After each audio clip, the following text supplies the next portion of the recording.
안녕하세요. 딸 덕분에 불상사에서 벗어난 60대 후반 할머니입니다. 이곳의 사연을 들으면 기함할 만한 일도 많지만 따뜻한 사연들도 많아서 평소에 무척 즐겨 듣고 있답니다. 다른 분들의 기적 같은 이야기나 가족 간의 끈끈한 사랑 이야기를 듣다 보면 어지럽던 제 마음도 함께 편안해지는 기분이 들거든요. 그리고 한편으론 행복하게 살아가는 가족이 이렇게 많은데 왜 제 아들은 그렇게밖에 자라지 못했던 건지, 내 자신이 자식을 그렇게밖에 키우지 못한 못난 엄마인 것 같아 한스럽기도 하죠. 이번에 전 용기를 내어 바로 그 아들에 대한 이야기를 해볼까 합니다. 제 사연이 비록 따뜻하지 못하지만 여러분들께 도움이 되었으면 해 이렇게 사연을 보내게 되었어요. 부디 제 사연을 듣고 많은 분들이 혹시 모를 사건, 사고를 방지할 수 있길 바라면서요. 저는 남편에게 시집을 온 후 쭉 강가 앞 시골집에서 살고 있습니다. 집 바로 옆에 큰 값어치가 없는 땅에서 작은 농사를 지으며 말이죠. 우리에겐 일남 일녀가 있었는데 남편은 특히 둘째인 딸을 예뻐했어요. 바로 아들과 딸의 성격 때문에요.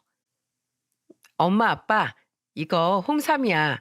요즘 두 사람 매번 기력 딸려하는 것 같아서 사왔어. 야, 김순영, 넌 겨우 코딱지만한 중소기업 다니는 애가 무슨 돈이 있어서 부모님 집에 올 때마다 이런 걸 다 사오냐? 너 때문에 괜히 나까지 돈 써야 될 것 같잖아. 넌 애가 왜 그렇게 이기적이냐? 내 생각은 안 해? 아들과 딸은 둘 다 경기도에 살며 직장을 다니고 있었어요. 딸은 작은 중소기업을, 아들은 조금 규모가 있는 중견기업을 다니고 있었죠. 딸은 부모인 우리를 무척 살갑게 챙겨주던 아이였습니다. 반면 생전 우리에게 안부 전화 한 통 없던 아들은 그런 딸을 못마땅하게 여겼어요. 괜히 자신이 더 비교된다면서 말이죠. 그랬으니 남편이 딸을 더욱 좋아한 건 두 말 해봐야 입만 아픈 일이었습니다. 그리고 그런 남편은 중풍으로 쓰러져 투병 생활을 하다 아들의 나이 20대 후반에 그만 세상을 떠나고 말았어요. 마지막까지 마비되어 어눌한 발음으로 아들을 사람 만들지 못하고 떠나는 것이 한스럽다며 아들 걱정을 하면서 말입니다. 딸은 나이 30에 아들보다 먼저 결혼을 했습니다. 딸과 다른 중소기업에 다니고 있던 사위는 유쾌하고 마음 따뜻한 사람이었어요. 장모님, 이번 주말에 저희랑 바다 가서 회도 먹고 바람도 쐬고 오지 않으실래요? 홀아버지 아래서 자란 사위는 저를 보면 어릴 적 돌아가신 어머니 생각이 난다며 제게 무척 잘했습니다. 혹시 딸 부부에게 부담이 될까 제가 한사코 거절하는데도 사위는 일부러 더 자주 찾아와 혼자 무료하게 지내던 제 말동무가 되어주고 절 데리고 산이며 바다며 바람을 쐬러 다녔죠. 솔직히 남편 잃고 시골에서 혼자 살아가느라 많이 외롭고 우울하던 차에 사위의 그런 행동은 무척이나 고마웠습니다. 그런데 아들은 그런 사위가 못마땅했던 모양이더군요. 아주 다들 효자나셨네. 먹고 살기가 덜 팍팍한가 보지? 이 집에선 예전이나 지금이나 나만 왕따네 왕따야. 방연아, 왜 말을 그렇게 하니? 말을 못되게 하면 대가는 언젠가 너에게 고스란히 돌아오는 법이다. 아들은 자기 여동생에게처럼 사위에게도 자격지심을 느끼는 것 같았어요. 전 그런 아들을 나무랄 수밖에 없었고 아들은 날이 갈수록 의기소침해졌죠. 사위는 자신 때문에 아들과 가족 사이가 틀어지는 것 같아 괜히 걱정을 하더군요. 그럴수록 딸은 자기 오빠를 더욱 못마땅하게 여겼습니다. 냅둬. 오빤 예전부터 내가 부모님께 잘하는 거 싫어했어. 자긴 그만큼 하고 싶지 않은데 내가 부모님께 잘하면 자기하고 비교된다면서 말이야. 나 같으면 내 부모님께 잘해줘서 고맙다고 당신한테 엎드려서 절이라도 하겠다. 오빠는 어쩜 저렇게 날이 갈수록 못나죠? 순영아, 아무리 그래도 네 오빠에 대해 그렇게 말하는 거 아니야. 저는 자꾸만 가족들 사이에서 겉도는 아들을 보며 마음이 무거워졌습니다. 아들을 걱정하던 남편의 마지막 눈빛을 생각하니 더더욱 가슴이 아팠어요. 아들의 기가 조금씩 살아나기 시작한 건 아들이 30대 중반 나이에 결혼을 하면서부터였습니다. 딸이 손녀를 막 출산했던 해였죠. 어머님, 이거 베트남 커피예요. 신혼여행 선물입니다. 그래, 고맙구나. 내일 잘 먹으마. 부동산 공인중개사였던 며느리는 사소한 일에도 셈을 따지는 사람이었습니다. 신혼여행 기념품으로 사왔다던 베트남 커피는 저도 아는 제품이었어요. 동네 친한 여자들이 여행을 갔다가 기념품이라고 대량 사왔던 저렴한 제품이었죠. 하지만 선물엔 가격보다 담긴 마음이 중요한 거라고 전 애써 좋게 생각을 하려고 했어요. 그런데 며느리는 자신이 메고 온 가방을 내보이며 자랑을 하는 게 아니겠어요? 확실히 면세점이 싸긴 싸더라고요. 이것 보세요. 이 가방 완전 명품인데 비교적 저렴하게 득템했어요. 예쁘죠, 어머님?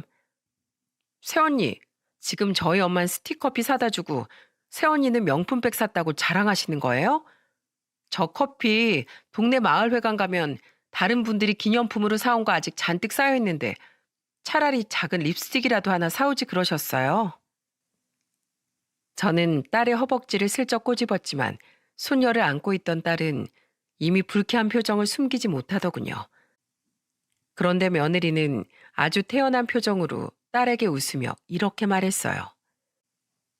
에이, 아가씨, 아가씨는 저랑 동갑이시면서 너무 발상이 구식인 거 아니에요? 어머님이 이 시골 바닥 다니시면서 이런 명품백 필요하실 일이 뭐가 있어요? 게다가 제가 좋은 거 드린다고 어머님이 우리한테 돈 한 푼 더 보태주실 것도 아닌데 기왕 돈을 쓸 거면 제 자신에게 투자하는 게 낫죠. 집이 가난해서 자식 결혼할 때 한 푼도 못 보태주신 어머님이 명품백 메고 다니면 오히려 사람들이 욕해 아가씨. 뭐예요? 그럼 지금 우리 엄마한테 투자해봤자 나오는 게 없으니까 좋은 선물할 필요가 없다는 거예요? 그리고 우리 엄마가 돈을 못 보태주고 싶어서 못 보태줬어요? 투병하다 돌아가신 아빠 병원비에 요양원비 전부 자식들한테 부담 안 지우려고 없는 살림에 혼자 감당하시다가 형편이 더 어려워진 거 오빠한테 못 들으셨어요? 아, 말이 그렇다는 거죠. 저 부동산 일하는 거 아시잖아요. 이쪽 일 하려면 셈이 아주 정확히 하다 보니까 저도 모르게 그만 득실을 따지는 게 버릇이 되어버려서 투자란 말에 비유했을 뿐이에요. 괜한 오해 마세요, 아가씨. 설마 아가씨 선물을 하나도 안 사왔다고 저한테 서운해서 투덜대시는 거 아니죠? 그런 거면 완전 놀부심보예요. 아가씨는 아가씨 결혼할 때 저한테 선물 같은 거 안 사다 주셨잖아요. 뭐 그땐 우리가 모르는 사이긴 했지만 이 사람 말이 틀린 건 아니지. 가진 돈은 한정되어 있는데 과소비하는 것보단 딱딱 필요한 곳에 적당히 쓰는 게 훨씬 현명한 거잖아. 넌 왜 괜한 말을 해서 일부러 신경 써서 선물 사온 사람을 무안하게 만들어? 세상 모든 사람들이 다 너랑 윤서방처럼 낭비벽이 심한 줄 알아? 여보, 괜히 기분 상하지 마. 알았지? 제가 원래 예전부터 남 생각은 안 하던 애야. 아주 쿵짝이 잘 맞는 아들과 며느리 언행에 딸과 사이는 기가 막힌 표정을 짓더군요. 반면 아들은 집안에서 처음으로 자신과 뜻이 맞는 사람이 생기니 아주 기고만장해져 있었죠. 저는 분위기를 정리하고자 아들과 며느리에게 이렇게 말했습니다. 그래, 사람마다 생각하는 게 다를 수 있으니까 너희들 말은 이해하마. 다만 세아가 이거 하나만은 명심하렴. 넌 네가 셈이 빠르고 논리적이라고 생각하나 본데 지금 네 말과 행동은 무례한 거다. 예의란 때와 장소에 맞게 말과 행동을 가려서 할 수 있는 지성이야. 앞으론 말을 하기 전에 머릿속으로 뱉어도 되는 말인지 먼저 곰곰이 생각해 본 뒤에 그때 말을 하렴. 그리고 방연히 넌 그놈의 말 때문에 예전부터 나랑 네 아버지한테 몇 번이나 혼이 났지?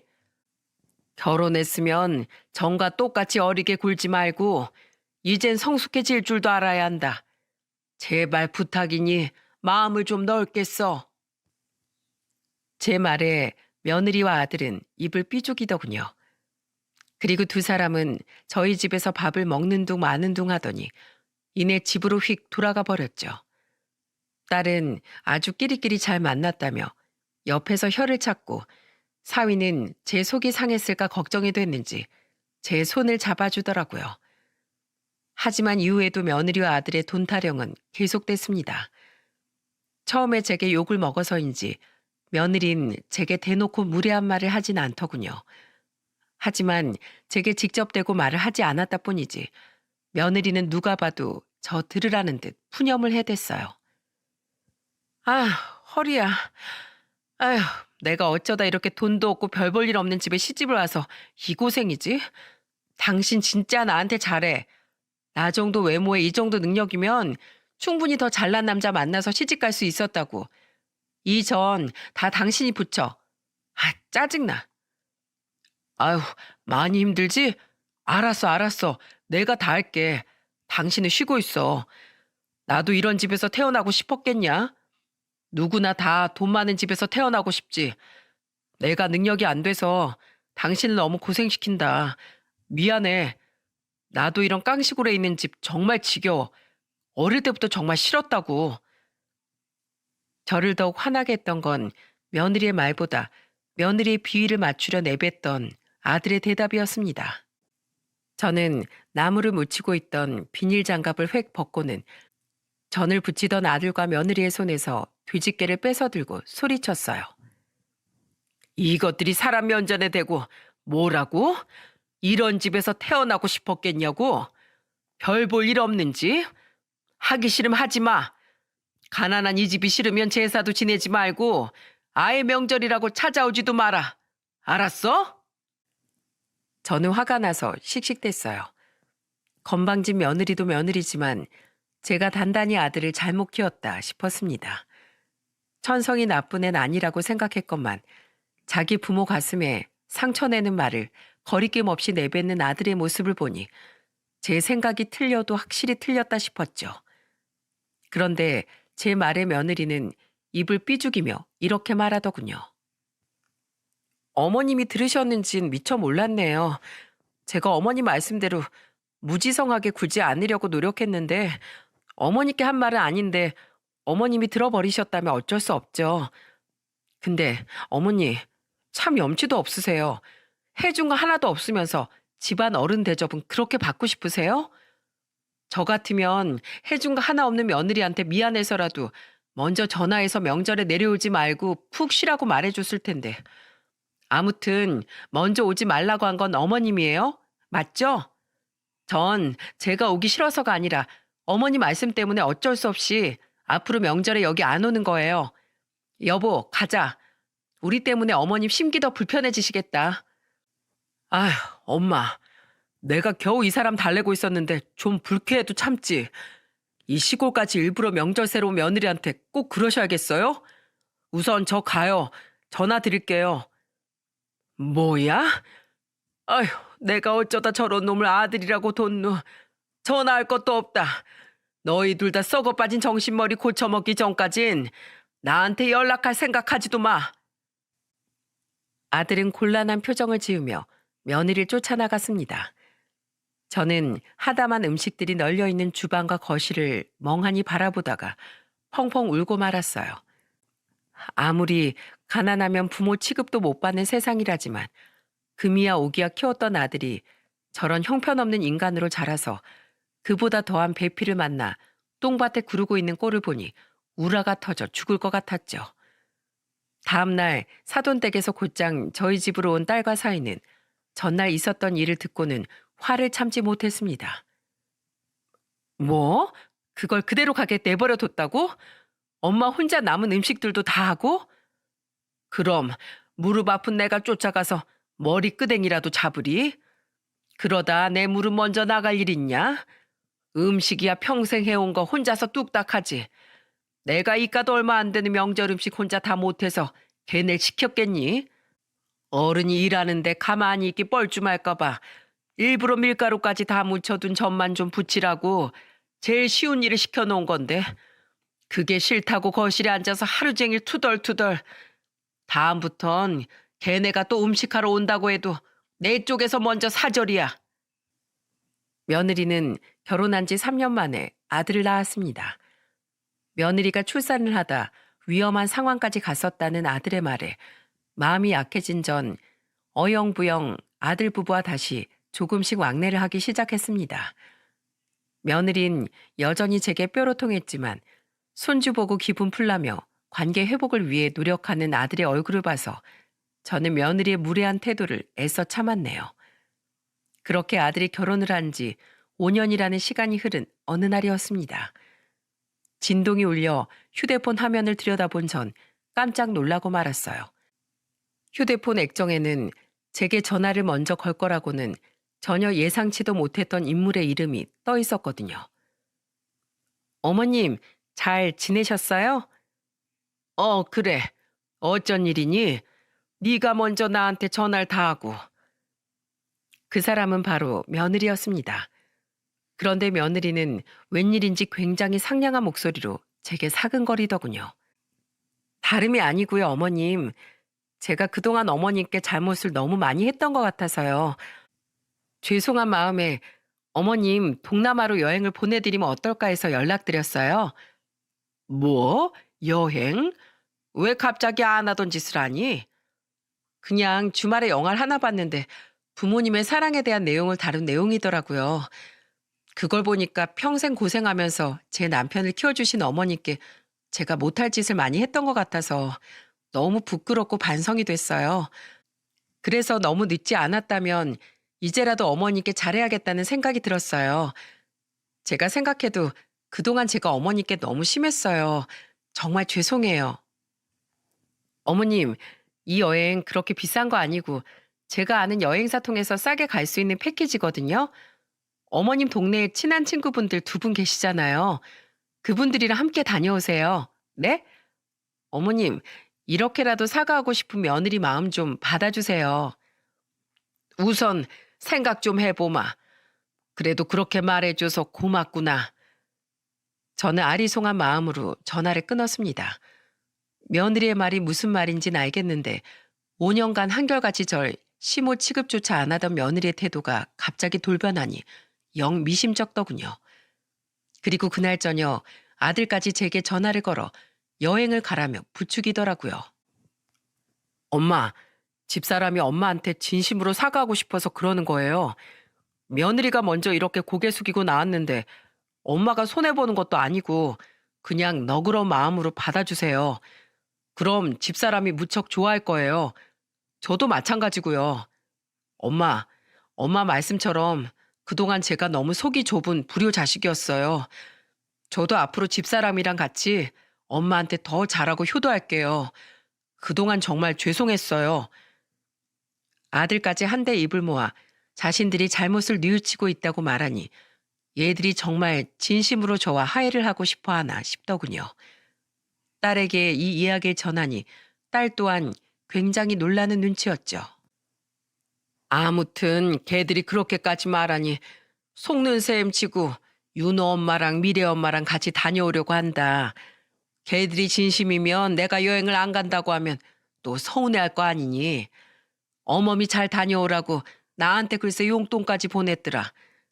돈 아깝다고 신혼여행 다녀오면서 나한테 스티커피 사다 줬던 애가 말이야. 그래? 언제 가는데? 나흘 뒤가 출국이야.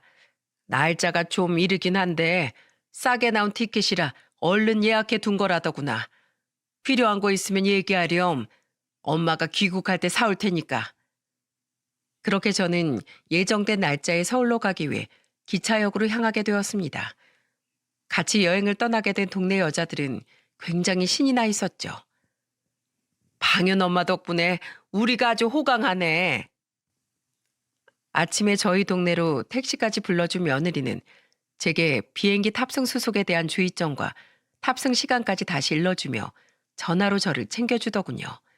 고맙긴 했지만 솔직히 너무 180도 돌변한 며느리 행동이 영 적응이 되질 않더라고요. 그런데 기차역에 거의 다 왔을 무렵 딸에게서 전화가 걸려왔어요. 엄마, 잘 가고 있어? 어, 이제 거의 기차역 다 왔어. 서울에서 도착하면 거기서도 공항까지 택시 타고 가라면서 글쎄 며느리가 택시비까지 또 따로 챙겨줬다. 그런데 딸은 저보다 더 며느리 행동이 개운치가 않았던 것 같더군요. 딸은 잠시 망설이더니 제게 이렇게 이야기했습니다. 그리고 딸의 말은 가뜩이나 석연치 않았던 제 마음속 불안의 불씨에 그만 불을 지피고 말았죠. 엄마, 아무리 생각해도 이상해. 아니, 엄마도 알잖아. 새언니가 얼마나 엄마한테 아나무인으로 굴었었는지. 그런 사람이 영화 한 편 봤다고 이렇게 태도가 돌변한다고? 너무 말이 안 되지 않아? 나 너무 찜찜해. 엄마, 설사 새언니가 진짜로 뭔가 신경의 변화가 있었다고 한들 그렇게 계산적인 사람이 수백만 원씩 자기 돈 들여가면서 엄마랑 엄마 친구들까지 이렇게 공짜로 여행을 보내줄 리가 없어. 분명 무슨 꿍꿍이가 있다고. 엄마, 너무 수상해. 비행기 타지 마.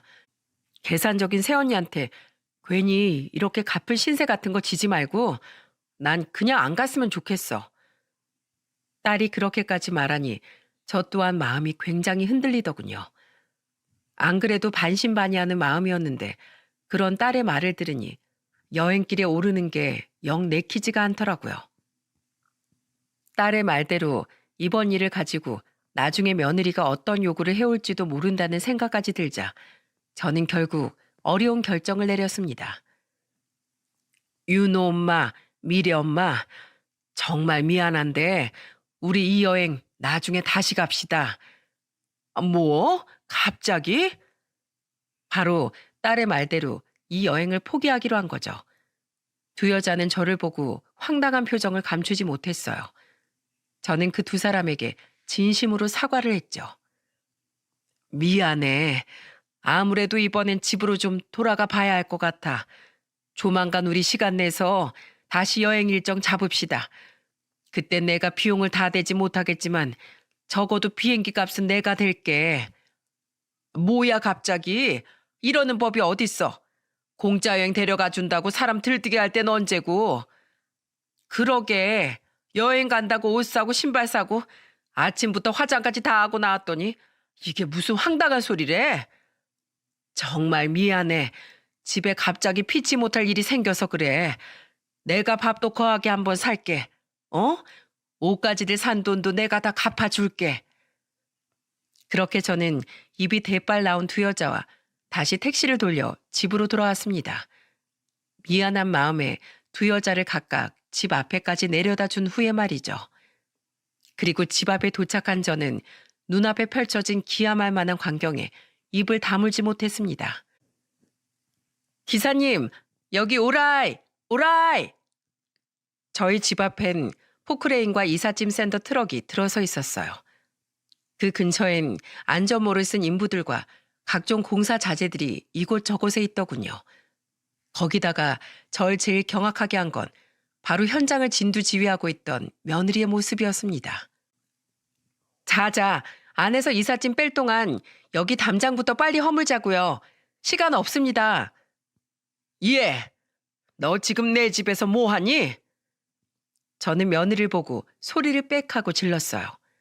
그제야 절 발견한 며느리는 저를 보고는 까무러치게 놀라며 굉장히 당황을 하더군요. 어머니, 여기를 어떻게... 분명 아침에 택시 타고 기차역으로 출발하셨다고. 그러니까 내가 출발을 하든 다시 돌아오든 간에 지금 내 집에서 뭐 하냐고. 저기요, 그 이사 박스들 뭐예요? 그걸 왜 내 집 안으로 들고 들어갑니까? 전 이제 막 도착해서 일을 시작하려는 것처럼 보이는 이삿짐 센터 직원을 향해 물었습니다. 그러자 이삿짐 센터 직원은 도리어 당황한 표정으로 말했죠. 네? 아니, 안에 있는 짐 전부 싸서 컨테이너 박스로 옮겨두실 거라면서요. 빨리 진행해야 한다고 일 의뢰하실 때부터 엄청 보채시길래 후딱 끝내려고 했는데 왜요? 뭐가 어째요? 하지 마세요. 내 집 짐을 나도 모르게 왜 빼겠다는 거예요? 당장 돌아가세요. 네?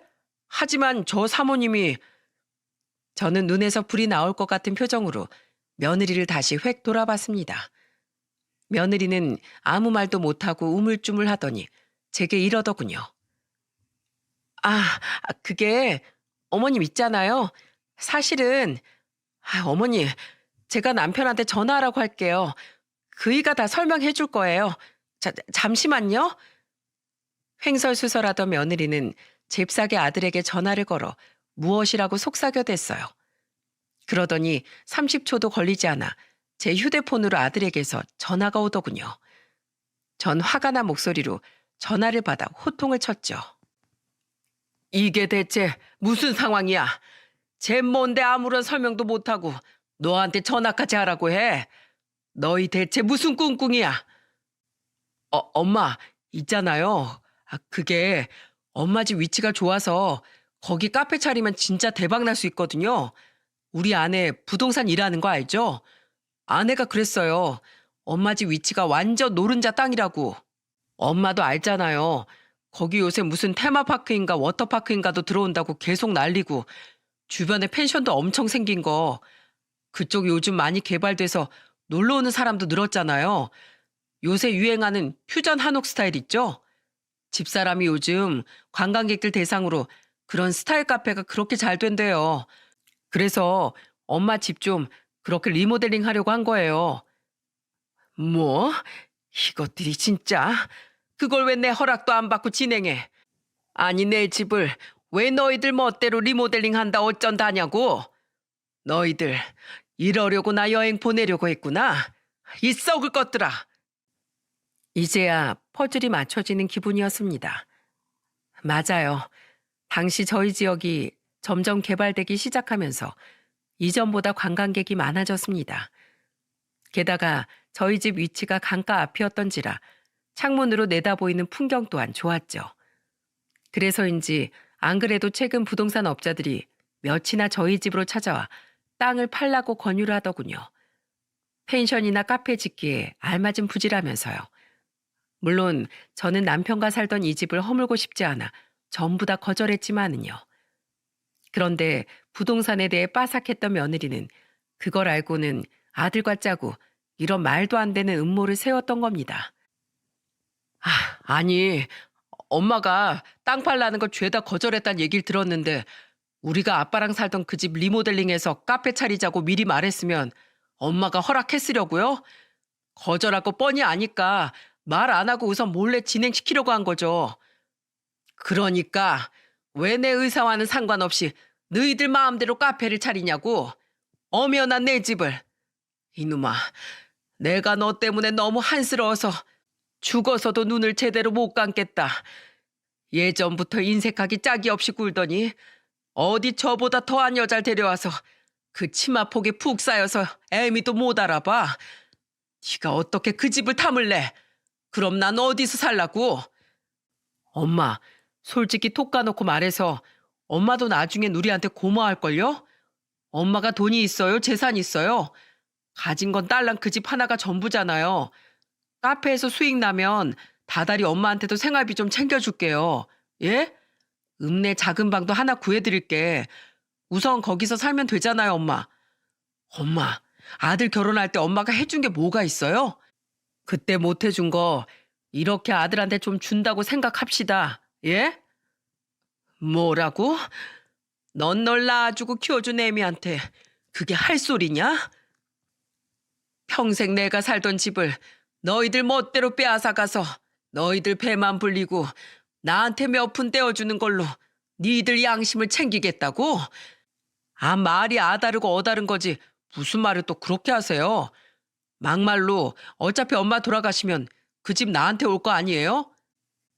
내가 장남인데다 대를 이어 아들까지 낳은 마당에 당연히 그 집엔 제 지분이 가장 크죠. 순영이 걘 어차피 남의 집 귀신이 되랜데 어차피 물려받을 거 미리 좀 받아서 먹고 살자는데 왜 도움을 안 주세요? 이 호로 자식아, 내가 널 잘못 키워도 단단히 잘못 키웠다.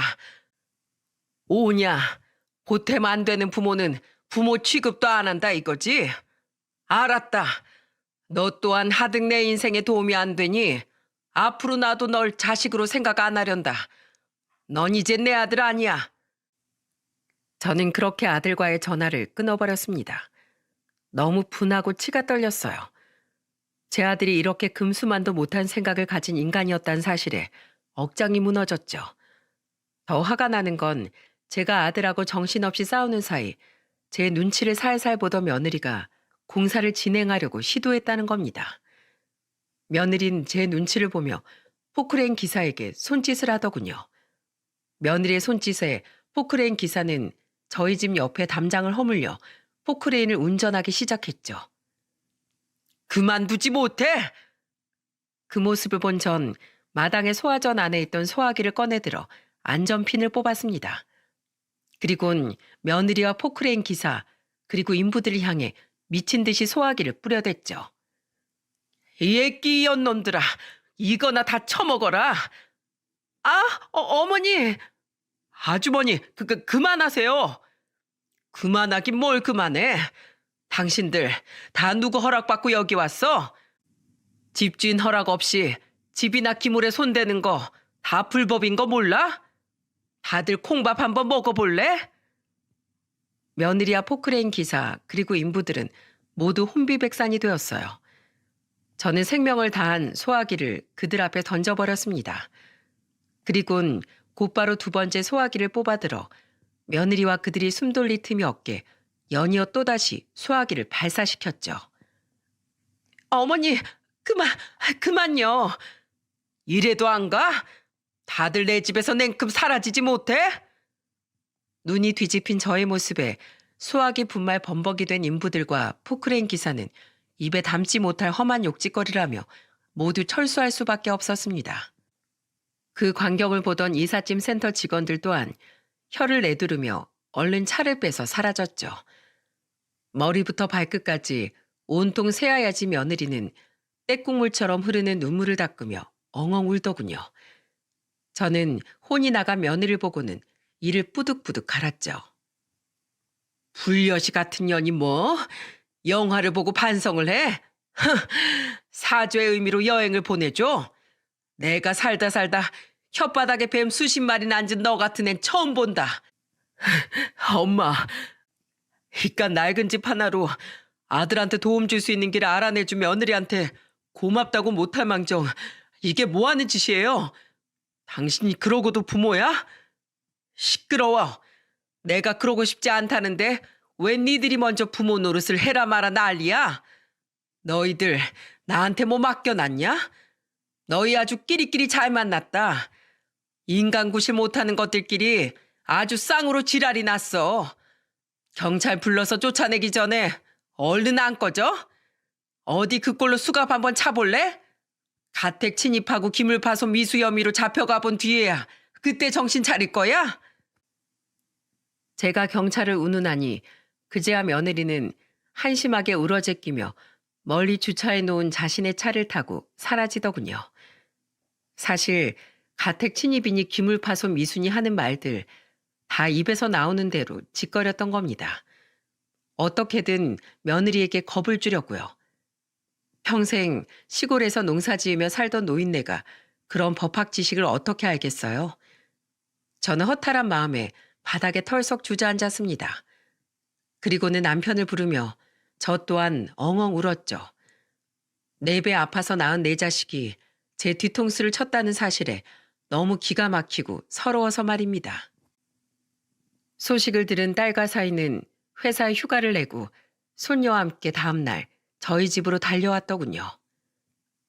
장모님, 괜찮으세요? 엄마, 괜찮아? 많이 놀랐지? 진짜 그 연놈들 쌍으로 미친 거 아니야?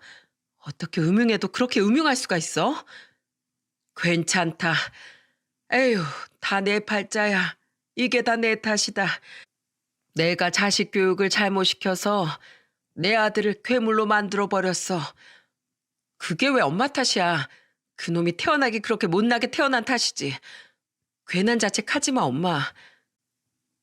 그날 사위는 온종일 소화기 가루로 엉망이 된 제 마당을 쓸고 정리해 주었어요. 제가 만류해봤지만 착한 사위는 제게 이렇게 말해 주었죠. 하지 말게 윤서방, 내가 나중에 정리함세. 아니에요 장모님. 제가 장모님께 해드릴 수 있는 게 이런 몸 쓰는 일밖에 없어서 오히려 죄송한데요. 그리고 딸은 제가 보는 앞에서 아들에게 전화를 걸더군요. 그날 저는 제가 본 모습 중 가장 험악하고 무서운 딸의 모습을 볼 수 있었어요. 야, 이 똥통에 튀겨서 사지를 절단 내버려도 시원찮을 자식아. 네가 오빠라고 좀 대우해줬더니 아주 간이 배 밖으로 나왔구나. 감히 엄마를 속이고 엄마 뒤에서 그딴 짓을 벌여? 이게 어따 대고 오빠한테 욕짓거리야? 가뜩이나 기분 더러워 죽겠는데 불난 집에 부채질 할래? 오빠? 오빠? 야, 오빠 대접 받고 싶으면 너나 엄마한테 엄마 대접부터 해. 넌 네가 필요할 때만 손윗사람 대접받고 싶고 부모 된 돌이 찾냐? 오히려 낳고 길러준 엄마한테 은혜를 갚아야 하는 게 자식 아니야? 너 혼자 태어났어? 너 박혁거세야? 엄마 도움 없이 아래서 태어났냐고. 너 한 번만 더 자식이랍시고 엄마 눈앞에 나타나봐. 그땐 내가 너 정말 흙으로 돌아가게 해줄 거야. 그땐 엄마 집 마당에 소화기 분말가루가 아니라 네 뼈가루가 굴러다닐 거니까 배짱 있으면 어디 한번 와봐 이 쫌생아. 그리고 너 결혼 한번 잘했더라. 앞으로 서로 방생해서 괜히 남들한테 피해 주지 말고 평생 둘이서 오순도순 잘 살아. 신주단지처럼 모시는 돈의 노예로. 넌 더 이상 이 집 식구 아니야. 딸은 전화를 끊고도 화를 참지 못해 한참을 씩씩댔습니다. 저는 저희 딸이 그렇게 말싸움을 잘하는 줄 정말 처음 알았어요. 속상한 와중에도 너무 놀라 벙찐 저를 보며 사위는 허허 웃어 보이더군요. 보셨죠? 순영이 무서운 거? 그래서 전 순영이한테 절대 안 대듭니다, 장모님. 사위의 농담에 전 어이가 없어서 그만 피식 웃어버리고 말았습니다. 그리고 그 다음날 며느리에게서 전화가 한 통 걸려왔어요. 받지 않을까 했지만 아들에게 절연을 선고했던 것처럼 며느리와의 인연도 잘라내버리고자 저는 전화를 받았죠. 그런데 제게 전화를 건 며느리는 제게 울며 불며 다짜고짜 애원을 하더라고요. 어머니, 저희가 잘못했어요. 한 번만 용서해 주세요. 네? 어머니, 마지막으로 자식 목숨 한번 살려준다고 생각하고 그 집 그대로 공사 진행하면 안 될까요? 이미 공사 계약금까지 다 치렀는데 공사가 무산되는 바람에 계약금 날리는 거 기본에 저희 어마어마한 위약금까지 물게 생겼어요. 자재비, 인건비 등등 공사 대금 전부요.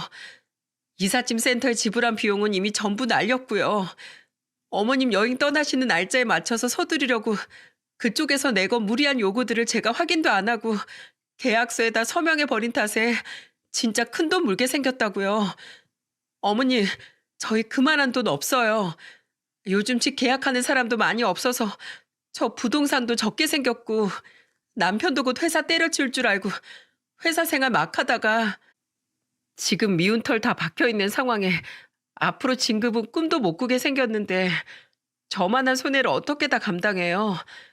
어머니, 제발 어머님 손주 얼굴을 봐서라도 한 번만 양보해 주시면 안 될까요? 네? 어머님 손주가 앞으로 고생하면서 사는 꼴 보고 싶으세요? 어머니, 제발 저희 좀 살려주세요. 며느리는 손주까지 내세우며 애원을 하더군요. 한심했습니다. 하지만 저는 아들 부부를 절대 도와줄 생각이 없었어요. 저는 며느리에게 단호하게 이야기하곤 전화를 끊어버렸죠. 그러게 감당도 못할 짓을 무턱대고 왜 버렸어? 다 자업자득이니 너희가 알아서 해결해라. 차라리 그런 무서운 짓을 벌이기 전에 나한테 사정을 했더라면 그땐 내 마음이 움직였을지도 모르겠구나. 나도 부모니까 내 자식들이 잘 살길 바라는 마음은 당연히 가득하니까. 근데 이건 방법이 틀렸다. 건모 술수로 사람을, 그것도 부모를 뒤통수 치고 너희들 이득만 챙기려는 그 태도, 사람 간의 신뢰를 아주 우습게 하는 너희의 경솔한 마음가짐까지 전부 잘못됐어. 내 아들에게도 말했지만 난 더 이상 너희들 안 볼 거다. 어린 손주야 안타깝다만 너희들 자식이니까 그것 또한 너희들이 감당해야지. 왜 너희 날 부모 취급도 안 하다가 필요할 때만 자꾸 자식임을 앞세우니? 난 더 이상 너희들 부모 노릇할 생각이 없으니까 2번 다시 내게 연락하지 말거라. 저는 억장이 무너지는 마음을 애써 다잡았습니다. 아무리 잘못을 한 자식이지만 자식을 내치는 일이 부모된 사람으로서 어찌 쉬울 수가 있겠어요. 하지만 아들과 며느리는 돌이킬 수 없는 강을 건넜고 저 또한 사람이기에 그 아이들에게 받은 마음의 상처가 너무나 컸죠. 그렇게 3년이 지났습니다. 제가 지금 어떻게 지내고 있냐면 말이죠. 외할머니, 저랑 강가에 잠자리 잡으러 가요. 그 일이 있은 후 제 삶엔 아주 큰 변화가 생겼습니다. 바로 저희 집 옆으로 딸과 사이가 손녀와 함께 이사를 온 거예요. 제가 작게 농사를 짓고 있던 값어치 없다던 땅을 기억하시나요? 바로 그곳에 딸과 사이는 작은 펜션을 지어 펜션 장사를 하며 그곳에서 살고 있어요. 장모님, 사이가 옆집에 살고 있으니 아주 든든하시죠? 그만해. 벌써 몇 번째 생색이야? 엄마한테 든든하다는 말을 듣는 게 당신은 그렇게 좋아? 그럼 장모님 칭찬은 사위도 춤을 추게 한다는 말도 몰라? 그런 말이 있다고? 아유, 우리 사위한테 그깟 칭찬이야. 내가 하루에 12번도 더 해줄 수 있지. 고맙네, 윤서방. 쉽지 않은 결정이었을 텐데 날 위해서 이렇게까지 해주다니 말이야. 아닙니다, 장모님. 저도 애엄마도 회사 생활에 지쳐 있었는데 이렇게 전원 생활을 시작하니까 매일같이 마음이 참 평화롭고 좋아요. 하영아, 외할머니 힘들게 하지 말고 아빠랑 가자. 잠자리 잡으러.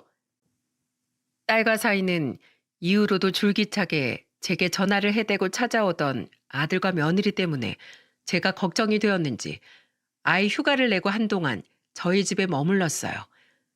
그렇게 두 사람은 아들과 며느리와 몸싸움까지 하게 되었고 경찰이 온 후에야 사태가 마무리되었죠.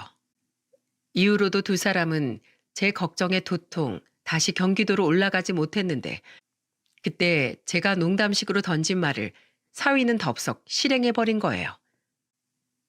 그렇게 회사도 못 나가고 우리 집에서 불안해하고 있을 거면 내가 농사 짓던 땅에 펜션이나 지어서 입에 풀칠하고 살게. 내가 땅은 내어줄 테니. 그거 너무 좋은 생각인데요, 장모님? 뭐? 사위는 한동안 딸과 상의를 하는 것 같더니 정말로 두 사람 다 회사를 그만두고 경기도의 집까지 팔아 저희 집으로 내려왔습니다. 그리고는 집을 판 돈과 퇴직금, 모아둔 재산과 대출금까지 전부 더해 그 땅에 펜션과 자신들이 살 집을 짓더군요. 그렇게 몇 달 전 펜션이 완공되자 딸의 가족은 새로 지어진 집으로 이사를 갔죠. 그래봤자 바로 옆집이지만 말입니다.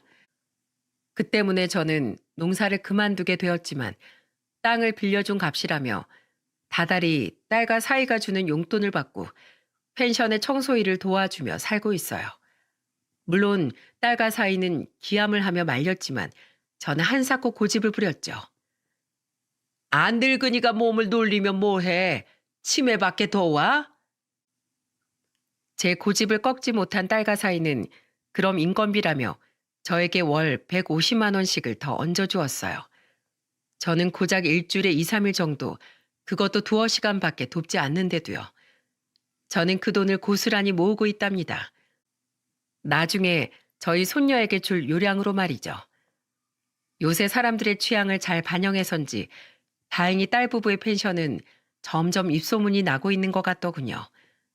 덕분에 비록 비수기의 평일엔 방이 남기도 하지만 성수기와 주말엔 늘 만실을 유지하고 있어요. 펜션이 잘 되는 건 전부 딸 부부의 정성스러운 고객 응대와 내부 관리 덕분이죠. 1년 전 아들에게서 문자가 한 통 왔습니다.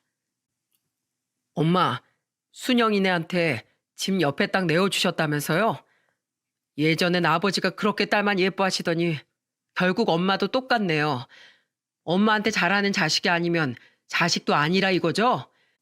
아들은 쫄딱 망하게 해놓고 그렇게 예뻐하던 딸이랑 사이랑만 행복하니까 좋으세요? 정작 엄마가 망하게 한 아들 부분 지금 겨우 숨만 쉬고 살고 있는데요. 저희 안사람은 결국 불경기 때문에 부동산 접었어요. 공사 위약금 갚느라 돈도 엄청나게 날렸고요. 게다가 전 회사에서 단단히 찍혀서 앞으로 진급도 못할 텐데 외벌이가 돼서 어쩔 수 없이 눈칫밥 먹으면서 꾸역꾸역 회사 다니고 있어요. 자식 망하게 하고서 엄마가 두 발 뻗고 잠이나 주무시겠어요? 엄마 못 그러실걸요? 이런 저한테 미안하시면 한 1,000만 원이라도 좀 보내주세요. 나중에 더 후회하시기 전에요. 한숨이 나오더군요. 저에게 인연이 끊기고서도 아들은 끝까지 정신을 차리지 못했더라고요. 저는 쓰리는 가슴을 부여잡고 아들에게 마지막 문자를 남겼습니다. 그리곤 영원히 아들과 인연을 끊어버렸죠. 내가 널 내친 건 네가 인간된 도리를 저버렸기 때문이다. 폐륜을 저지른 내게 난 조금도 미안하지 않다. 그때도 말했지만 네가 처한 상황은 모두 너와 며느리가 한 일에 대한 업보야. 그러니 난 너에게 1,000만 원이 아니라 1,000원짜리 한 장도 보내지 않을 거다. 엄마는 지금도 두 발 뻗고 누워서 너에게 답장을 보내고 있다. 그러니 이 엄마 잠에 대한 걱정은 넣어두렴. 그리고 앞으로 난 널 내 호적에서 아예 파버릴 생각이니까 2번 다시 날 찾아오지 말거라. 부디 앞으로 네 아이만큼은 잘 키우며 살길 바란다. 그게 마지막이었습니다. 이후 아들에게선 더는 연락이 없었죠. 오더라도 앞으로는 받지 않을 생각이고요. 만약 세월이 흐른 뒤 언젠가 잘못을 진심으로 뉘우친 아들이 절 찾아온다면 제가 과연 아들의 부모로서 포용해 줄 수 있을까요? 아직은 잘 모르겠습니다. 그래도 제 자식이 꼭 진심으로 잘못을 뉘우칠 수 있는 사람으로 거듭났으면 좋겠네요. 비록 제게 사죄를 하러 찾아오진 않더라도 말이죠. 그게 제가 부모로서 아들을 위해 기도해 줄 수 있는 마지막인 것 같습니다. 전 앞으로 초등학생인 손녀의 재롱을 보며 딸과 사위와 함께 평온한 노후를 보내려고 합니다. 그러다 자연스럽게 나이가 들면 애타게 저를 기다리고 있을 남편의 품으로 갈 수 있겠죠. 그때 남편에게 조용히 사과를 하려고 해요. 끝까지 아들을 제대로 다잡지 못하고 와서 미안하다고 말입니다. 그때까지 전 어린 시절 해맑게 엄마를 부르며 웃던 아들의 모습을 가슴에 묻어둔 채 살아갈 생각입니다. 3년 전 그날 딸이 공항으로 가는 절 말리지 않았다면 지금 저는 어떻게 되었을까요? 상상만 해도 정말 몸서리가 쳐집니다. 그러니 앞서 말했듯 여러분 모두 혹시 모를 사건 사고에 대한 전조 증상 그리고 주변에서 날아드는 힌트들을 놓치지 말고 주의를 기울이며 살아가셨으면 좋겠습니다. 물론 세상엔 나쁜 일보다 좋은 일이 훨씬 많겠지만 신중을 기해서 나쁠 건 없으니 말이죠. 딸의 의심으로 제 불상사를 피했던 것처럼요. 그럼 저와 다르게 다른 분들의 가정엔 항상 평화가 함께하길 바라며 이만 사연을 마치겠습니다. 함께해 주셔서 감사합니다.